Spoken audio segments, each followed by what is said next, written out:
I'm a red hot mama from my head to my feet. Sassy and brassy, so sexy and sweet.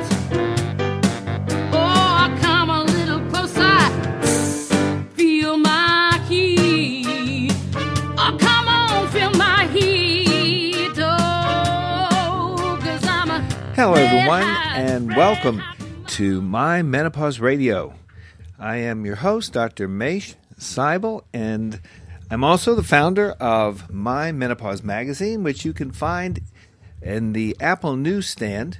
You can download the free app from iTunes and see the first free issue and check it out. Well, today I want to talk to you about a topic that I think is increasingly important for women in the perimenopause. That's the window of years leading up to the menopause, and for women in menopause. And this is the topic of hot flash treatments. Specifically, we're going to be talking about the treatment of hot flashes with over-the-counter, or OTCs as they're called, medications, or non-medications, I should say, with over-the-counter remedies. So first, I want to talk to you about, first of all, some kind of overview concepts, because I want you to think about supplements much more closely to the way you think about food or the way you think about other natural kinds of things. Not everything here is natural, and I'll talk about that, but at least think of it in the context of it's not pharmacology. In the right frame of mind, that they may take 1 to 3 months to work. And knowing that, at least it sets you up for a reasonable kind of an expectation, a reasonable kind of an outcome, because otherwise you're going to be disappointed.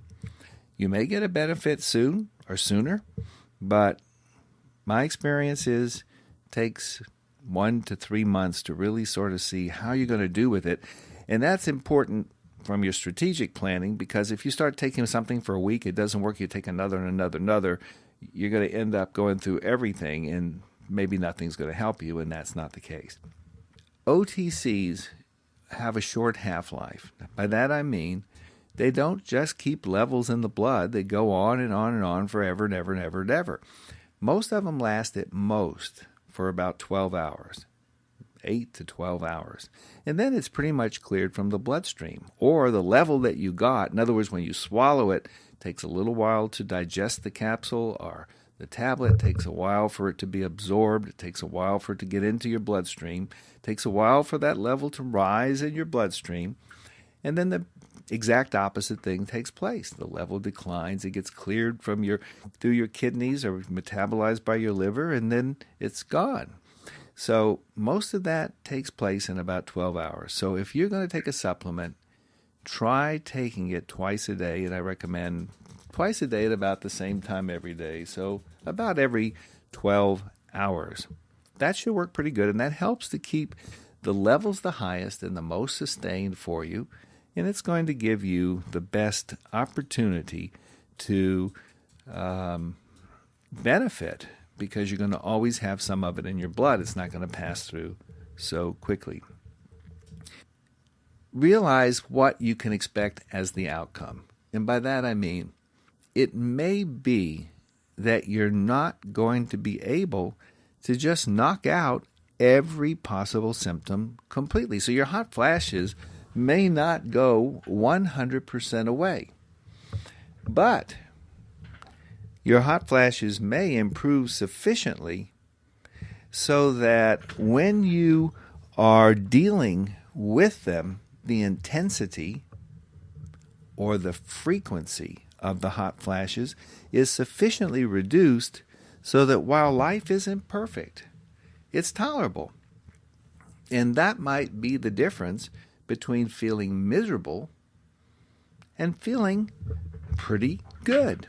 And that, I think, is a very important distinction for you. So once again, you want to set your expectations, because it could take 1 to 3 months. You want to keep an open mind. It may not work for Jane, but it may work for you perfectly. Number 3, you want to realize that Most of them don't last forever, so you want to take them twice a day. And number 4, have reasonable expectations so that you're not disappointed if things aren't perfect, and they simply are going to get better for you. And that, of course, is perhaps going to be the difference between satisfaction and dissatisfaction. And again, you're listening to Dr. Mache Seibel, and this is My Menopause Radio.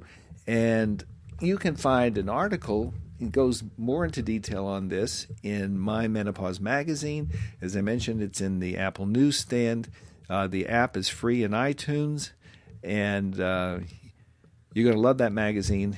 And remember, it's better to stay well than to get well. Stay well.